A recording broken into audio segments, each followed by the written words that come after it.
I'm going to ask you something, and I need you to answer it honestly, not to me, but to yourself. How many teaspoons of white sugar did you use today? In your tea, in your coffee, on your cereal, in the biscuit you had mid-morning, in the sauce on your dinner, in the yogurt you thought was healthy? Count them, all of them, because I am holding my hands together right now, and I'm asking you, I am begging you, please watch every second of what I'm about to tell you.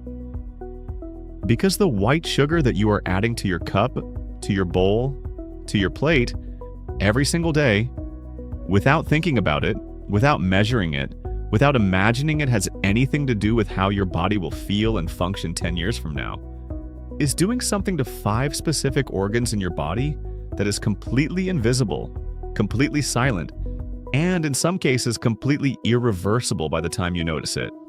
I want to tell you about Robert. Robert was 67 years old, retired accountant, a careful, precise man who had managed numbers his entire life. He drank 6 cups of tea per day, 2 teaspoons of white sugar in each. He had done this since he was 25 years old, 42 years. He also used sugar in his cooking, ate biscuits with his tea, had sweetened cereal for breakfast. His total daily sugar intake, when I calculated it carefully, was between 70 and 90 grams per day, from what most people would consider an ordinary diet. When Robert came to me for a cardiovascular assessment at 67, the results of his blood work and his abdominal scan told me a story that Robert himself had not been told. Fatty liver, grade 2. Early kidney stress, eGFR 61. Fasting glucose of 6.3. Officially pre-diabetic. His pancreas had been producing elevated insulin for decades. His arteries showed calcification consistent with long-term metabolic inflammation. And when I asked him, "Do you think sugar has been a problem?" he said, "I do not add that much. It is just for my tea." I am Dr. Alexander Reed. I practice in cardiovascular and metabolic medicine, and today I am going to tell you what white sugar is doing to your liver, your kidneys, your pancreas, your heart, and your brain. And I am going to give you the specific substitutes that allow you to have sweetness in your life without the organ damage. Please, I'm asking you as sincerely as I know how. Stay with every word of this. Before I tell you what white sugar does to your body, I need you to understand what it actually is. Because most people do not know. White sugar, refined sucrose, is a disaccharide. 1 molecule of glucose bonded to 1 molecule of fructose. When you swallow white sugar, sucrose is split almost instantly into its 2 components by an enzyme called sucrase in the small intestine. The glucose component enters the bloodstream and triggers insulin release.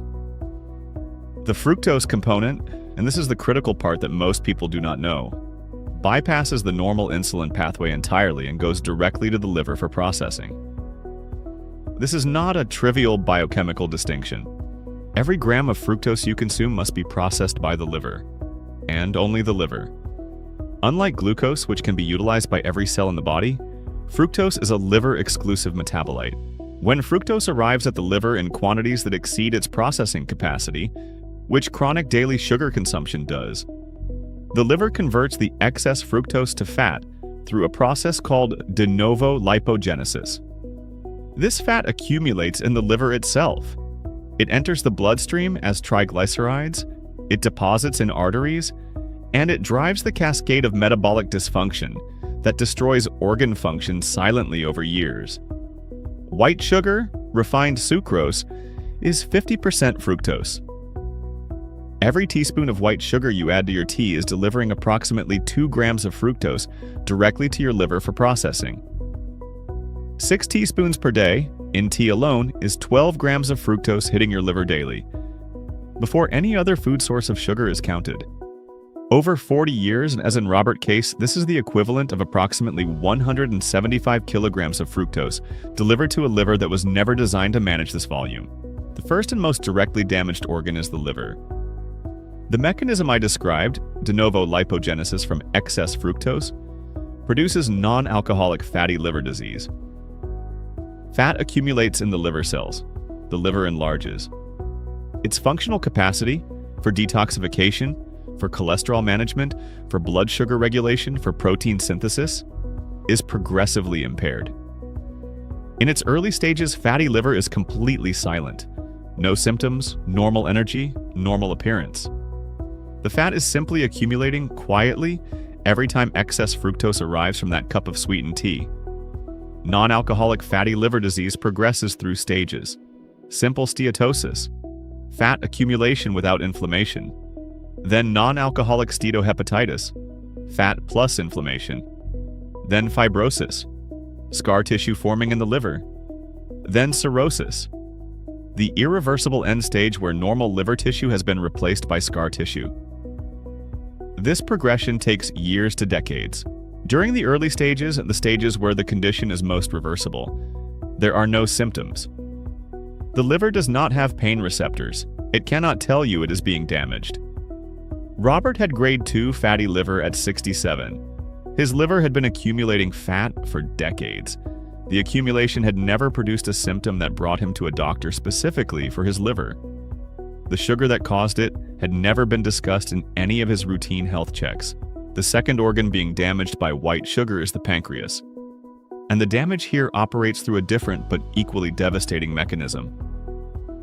Every time blood glucose rises from any carbohydrate or sugar intake, the pancreas releases insulin to manage it. White sugar produces a particularly sharp and rapid glucose spike because refined sucrose is digested almost instantaneously, delivering glucose to the bloodstream very rapidly. The pancreas responds with a correspondingly large and rapid insulin release. Repeat this response 6, 8, 10 times per day across years and decades. And two things happen. First, the beta cells of the pancreas that produce insulin are under chronic secretory stress. Chronic overwork leads to beta cell fatigue and eventual beta cell apoptosis, cell death. The pancreas gradually loses its insulin production capacity. Second, the cells of the body, muscle, fat, liver, exposed to chronically elevated insulin become progressively less responsive to it. Insulin resistance. The pancreas must produce more insulin to achieve the same glucose-lowering effect, until it cannot. And at that point, type 2 diabetes. Robert's fasting glucose of 6.3 placed him in the pre-diabetic range. His pancreas was compensating, producing elevated insulin to manage his blood glucose. But the compensation was no longer fully effective. He was, in the clinical sense, 1 to 3 years from a type 2 diabetes diagnosis if the sugar habit continued unchanged. The third organ damaged by white sugar is the kidneys. And this is the one that surprises patients most because the connection between sugar and kidney disease is almost never discussed. The kidney damage from chronic sugar consumption operates through two simultaneous mechanisms. The first is the insulin resistance pathway. When cells become insulin resistant, the kidneys compensate by retaining more sodium, a mechanism originally described as part of insulin action on the kidney tubules. This sodium retention elevates blood pressure within the kidney vasculature, the delicate network of blood vessels that performs filtration. Chronically elevated intrarenal pressure damages the filtration units, the glomeruli, over years, in a process that mirrors the kidney damage seen in clinical hypertension. The second mechanism is direct glycation. Advanced glycation end products, AGEs, form when glucose binds to proteins in the blood at elevated glucose concentrations. These AGEs deposit in the kidney filtration membrane, the glomerular basement membrane, thickening it, reducing its permeability and filtration efficiency, and triggering inflammatory responses that drive progressive glomerular damage. The kidney damage of type 2 diabetes, diabetic nephropathy, is this mechanism in its most advanced form. But the glycation process begins long before the diabetes diagnosis, in the years of elevated blood glucose and insulin resistance that preceded. Robert eGFR of 61 represented a kidneys that were functioning at approximately 60% of their optimal capacity. He had no diagnosis of kidney disease. He had never been told his kidney function was declining. He attributed the occasional fatigue and mild swelling in his ankles to his age. The sugar was the primary modifiable driver of a process that had been reducing his kidney function for years. The fourth organ system being damaged is the cardiovascular system. the heart, and the arteries. And here the mechanisms are multiple and compounding. First, the triglyceride elevation. Excess fructose converted to fat in the liver enters the bloodstream as very low-density lipoprotein particles carrying triglycerides. Elevated triglycerides are an independent cardiovascular risk factor. They promote arterial inflammation and contribute to atherosclerotic plaque formation. Robert triglycerides at his assessment were 2.8 millimoles per liter, significantly elevated from what he considered a low-fat diet. His fat intake was not the driver. His sugar intake was. Second, the HDL reduction. High sugar intake consistently reduces HDL cholesterol, the protective lipoprotein that removes cholesterol from arterial walls. Robert HDL was 0.9 below the protective threshold, and so despite his otherwise careful approach to his diet. Third, the inflammatory pathway. Glucose spikes from refined sugar activate nuclear factor kappa B, the master regulator of inflammatory gene expression, in the endothelial cells lining the arterial walls. Chronic repeated glucose spiking produces chronic low-grade arterial wall inflammation that is the biological foundation of atherosclerosis. The arterial calcification visible in Robert imaging was the physical residue of decades of this inflammatory process. Fourth, the blood pressure effect. The sodium retention driven by insulin resistance elevates systemic blood pressure, not just within the kidneys but throughout the cardiovascular system. Robert had been on blood pressure medication for 8 years. His GP had attributed his hypertension to age and genetics. The sugar-driven insulin resistance was an unidentified and unaddressed contributor. The fifth organ being damaged by chronic white sugar consumption is the brain. And I want to spend a moment on this because it is the least discussed and perhaps the most alarming of the five. The brain depends on a stable glucose supply for function, but the glucose spikes and crashes produced by refined sugar consumption, the rapid rise followed by the reactive hypoglycemia that follows a large insulin response, produce a neurochemical environment that is far from stable. Repeated glucose spikes damage the blood-brain barrier, the specialized membrane that protects the brain from circulating inflammatory compounds and toxins. Chronic elevated blood glucose, even at the pre-diabetic levels that Robert had reached, is associated in multiple large prospective studies with accelerated cognitive decline. The mechanism involves insulin resistance in the brain, because the brain requires insulin signaling for synaptic function, memory consolidation, and the clearance of amyloid beta, the protein aggregate associated with Alzheimer's disease. A brain that has become insulin resistant is a brain that is accumulating amyloid more rapidly, forming fewer new synaptic connections, and losing the metabolic efficiency that underlies sharp cognitive function. Alzheimer's disease is increasingly described in the research literature as type 3 diabetes, a term reflecting the degree to which insulin resistance in the brain drives the neurodegeneration underlying this condition. The white sugar in your daily tea is not merely a caloric indulgence. It is a contributing factor in the neurological trajectory you will follow into your 70s, 80s, and beyond. Here's the complete picture of what white sugar does to your 5 key organs. Liver. Fructose converted to fat, de novo lipogenesis, non-alcoholic fatty liver disease, silent, progressive, potentially irreversible at advanced stages. Pancreas. Repeated insulin spikes, beta cell fatigue, progressive insulin resistance, type 2 diabetes. Kidneys. Intrarenal hypertension from insulin resistance, glomerular glycation from ages, progressive filtration loss, no symptoms until significant damage accumulated. Heart and arteries, elevated triglycerides, reduced HDL, arterial inflammation from glucose spikes, blood pressure elevation, the cardiovascular risk cascade. Brain. Blood-brain barrier damage, neurological insulin resistance, accelerated amyloid accumulation, cognitive decline, the trajectory toward Alzheimer's disease. 5 organs, 1 daily habit, 40 years in Robert case. The damage visible on every scan and every blood test he had never had interpreted through this lens. I want to stay with Robert for a moment because his response to what I told him illustrates something important about how this information lands in a patient who has spent 67 years not knowing it.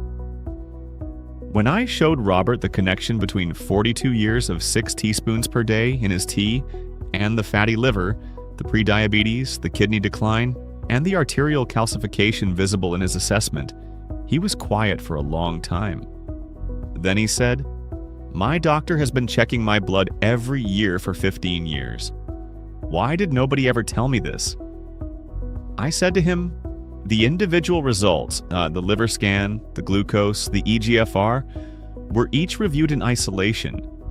The thread connecting them to the daily teaspoon of sugar in the morning cup of tea was never drawn. Because in a 10-minute appointment, the conversation goes to the specific result, the specific medication option, the specific target, the dietary driver, the ordinary, daily, undramatic white sugar, is assumed to be background, assumed to be too small to matter, assumed to be something the patient already knows to reduce." Robert did not know. Millions of people watching this video do not know. That is why this video exists. Let me give you the clinical numbers so you can assess your own situation. The World Health Organization recommends that free sugars, which includes all added sugars including white sugar, honey, syrups, and the sugars in fruit juice, should constitute no more than 5% of total daily energy intake for additional health benefit. For an average adult consuming 2,000 calories per day, 5% represents approximately 25 grams, or about 6 teaspoons, of total added sugar from all sources combined. The American Heart Association is more specific: no more than 25 grams of added sugar per day for women, and no more than 36 grams per day for men. These are total added sugar figures. Not just the sugar you add yourself, but all the sugar in processed foods, sauces, bread, yogurts, breakfast cereals, and drinks. The average British adult consumes approximately 60 to 70 grams of added sugar per day, 2 to 3 times the recommended maximum. The average American adult consumes approximately 80 grams. Robert was at the top of this range, 70 to 90 grams, from what he described as a modest, ordinary diet with just a little sugar in his tea. When I tell patients that they are consuming 60 or 80 grams of added sugar daily, they are invariably surprised, because most of that sugar is invisible. In the foods that do not taste obviously sweet, but that contain significant added sugar: bread, pasta sauce, salad dressing, breakfast cereal, flavored yogurt, ready meals, ketchup, sports drinks, fruit juice. The teaspoons in the tea are just the visible portion of a much larger daily total. Here's the hidden sugar in foods that most people consume without realizing their sugar content. A can of regular cola, 39 grams of sugar, 6.5 teaspoons. A glass of orange juice, 23 grams, nearly 4 teaspoons. A single serving of flavored yogurt, 15 to 20 grams, 3 to 4 teaspoons. A bowl of commercial breakfast cereal, 12 to 20 grams, 2 to 4 teaspoons. 2 slices of commercial bread, 5 to 8 grams, 1 to 1.5 teaspoons. A tablespoon of ketchup, 4 grams, 1 teaspoon. A serving of pasta sauce from a jar, 8 to 12 grams, 2 to 3 teaspoons. A single biscuit or cookie, 8 to 15 grams, 2 to 3 teaspoons. Add the sugar in your tea. Add the sugar in your morning cereal. Add the juice at breakfast. By mid-morning, most people have already exceeded the entire day's recommended maximum. The rest of the day continues on top of it. Now I want to give you the specific substitutes, because I'm not asking you to give up sweetness. I am asking you to choose sweetness that does not destroy your organs. Substitute 1. Raw honey, in moderation. Raw honey, unprocessed, unheated, directly from the hive, contains a complex mixture of fructose and glucose alongside enzymes, antioxidants, and antimicrobial compounds that refined white sugar does not. Its glycemic index is lower than white sugar. Its fructose to glucose ratio means it produces a less dramatic insulin spike. It contains beneficial compounds that white sugar has refined away. 1 teaspoon of raw honey in your tea rather than 2 teaspoons of white sugar delivers less glycemic impact and some genuine nutritional benefit. But I want to be clear, raw honey is still a sugar source. Moderation, 1 to 2 teaspoons per day total ice is essential. It is not a free alternative. Substitute 2. Cinnamon. True cinnamon. Ceylon cinnamon, not cassia. Added to hot drinks, to porridge, to smoothies. Naturally enhances the perception of sweetness without adding any sugar. It also has evidence-supported effects on insulin sensitivity and blood glucose regulation. A half teaspoon of Ceylon cinnamon in your morning tea or coffee produces a warmly sweet flavor while simultaneously improving the metabolic response to any carbohydrate consumed alongside it. This is the substitute I recommend first, because it is truly zero sugar and provides metabolic benefit. Substitute 3. Stevia, the plant-derived natural sweetener. Stevia is extracted from the leaves of the Stevia rebaudiana plant. It is approximately 200 to 300 times sweeter than sugar, meaning only a tiny amount is needed. It produces zero blood glucose response. It is not metabolized by the body for energy. It does not trigger insulin release. The evidence on stevia's safety is robust. Decades of consumption in South American populations and extensive regulatory review have produced no credible evidence of harm at normal use levels. For people who need the sweetness experience without any sugar load, pure stevia, not stevia blended with maltodextrin or other fillers, is the most evidence-based zero-impact sweetener available. Substitute 4. Dates for baking and cooking. A whole date contains natural sugars bound within a fiber matrix. The fiber slows glucose absorption and dramatically reduces the glycemic impact compared to the equivalent amount of refined sugar. 2 to 3 dates pureed in a blender produces a sweet paste that replaces refined sugar in baking, in smoothies, in desserts, with significantly less metabolic impact. The fiber, the minerals, and the polyphenols in dates are nutritional benefits that white sugar has entirely removed. Substitute 5. Coconut sugar. Coconut sugar, derived from the sap of the coconut palm, has a lower glycemic index than white sugar, contains small amounts of minerals including zinc, iron, calcium, and potassium, and contains inulin, a prebiotic fiber that slows glucose absorption. It is not a low-calorie food, and it still contains fructose, so moderation is essential. But as a direct replacement for white sugar in cooking and baking, it produces a measurably lower glycemic response. Here is the complete substitutes comparison.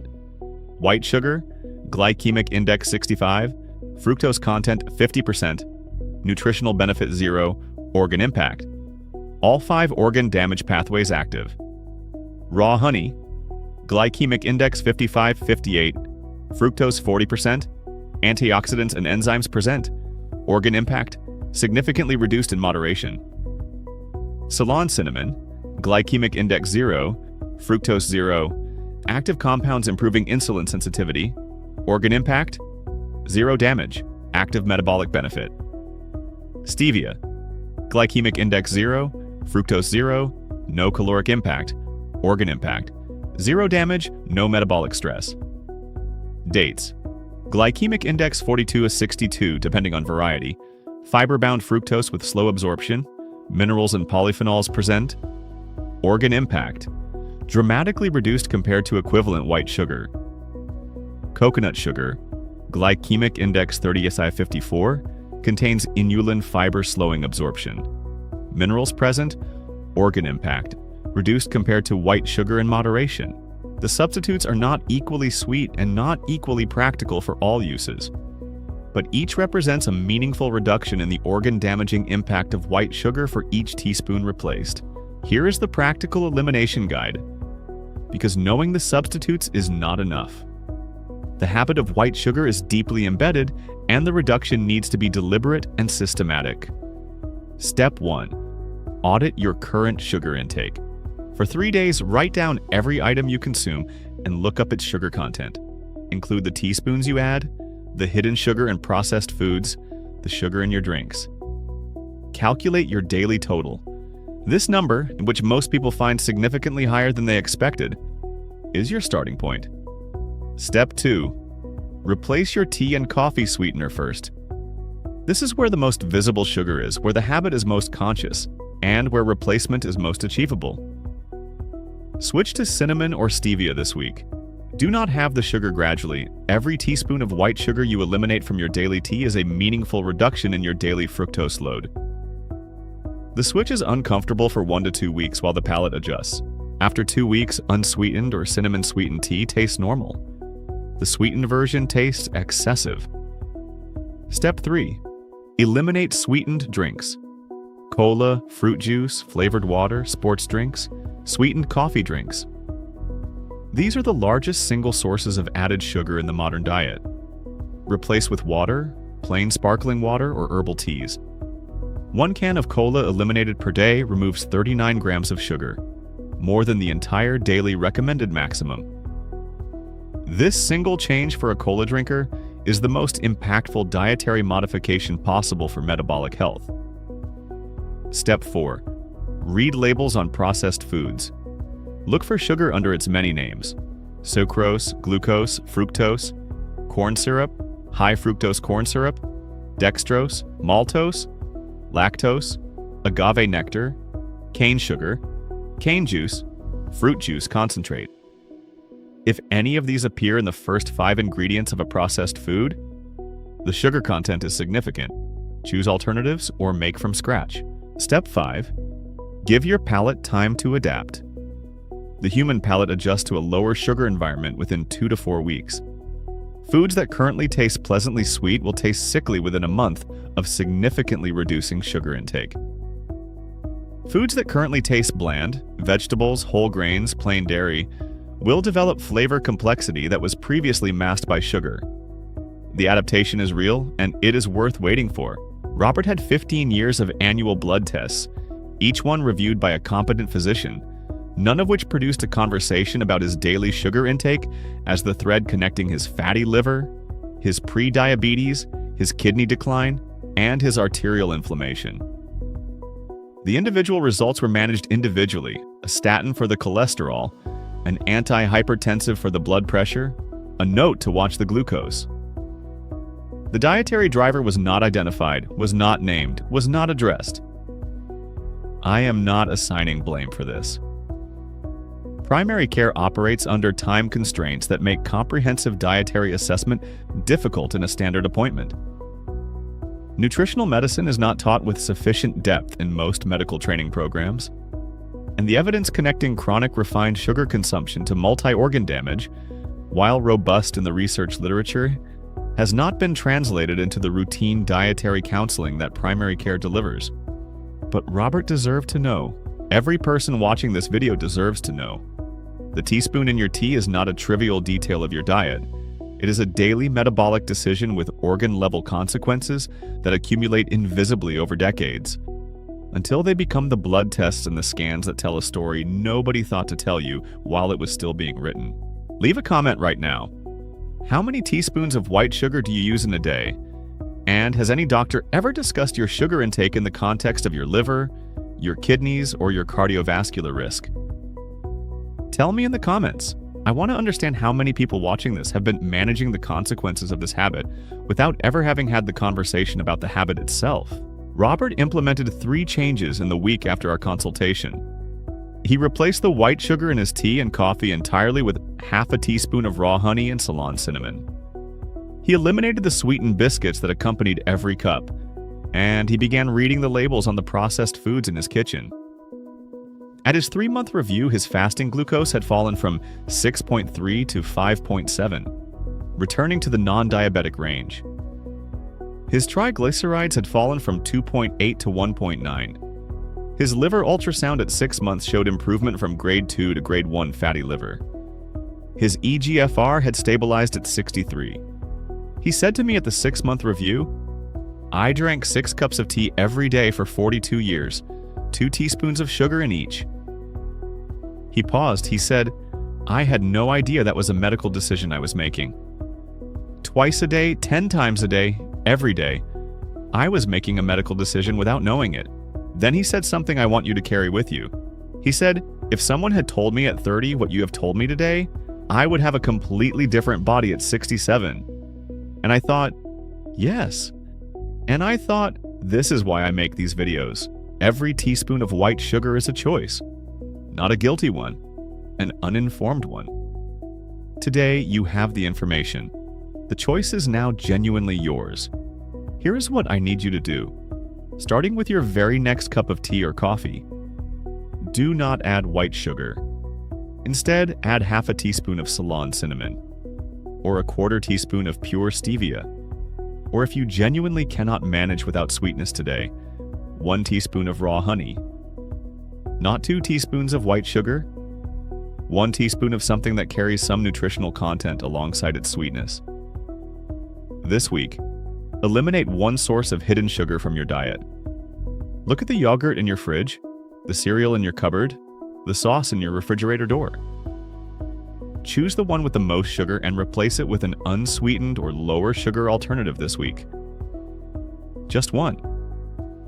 One source eliminated per week means within a month your daily sugar intake has been significantly reduced without feeling like deprivation. Within the next 2 weeks, calculate your current total daily added sugar intake using a food diary and a nutrition label or app. Know the number. Most people who know the number make different choices. Most people who do not know the number continue as they are, assuming it is reasonable while their liver, pancreas, kidneys, arteries, and brain pay the price of that assumption. Please discuss any significant dietary changes with your GP, particularly if you are on medication for diabetes or blood sugar management, as reducing sugar intake can affect medication dosing. Share this video right now with every person you know who puts sugar in their tea, who drinks sweetened drinks, who has been told their liver or kidneys or blood sugar needs watching. Robert said, if someone had told me at 30 what you told me today, I would have a completely different body at 67. Be that someone for the people you care about. Share it now. In my next video, I am going to reveal the specific foods that undo some of the damage that years of sugar consumption have already done. The foods that actually support liver repair, improve insulin sensitivity, and protect kidney filtration. Subscribe right now so you do not miss it. White sugar is not food. It is a refined industrial product that delivers pure caloric energy with zero nutritional value and a metabolic cost that is paid silently, slowly, cumulatively by 5 organs that cannot speak for themselves until the damage is significant enough to show on a scan. You can have sweetness in your life. You can have warmth in your cup and flavor in your food. Just please, I am asking you, not from white sugar, not anymore. My name is Dr. Alexander Reed. I will see you in the next one.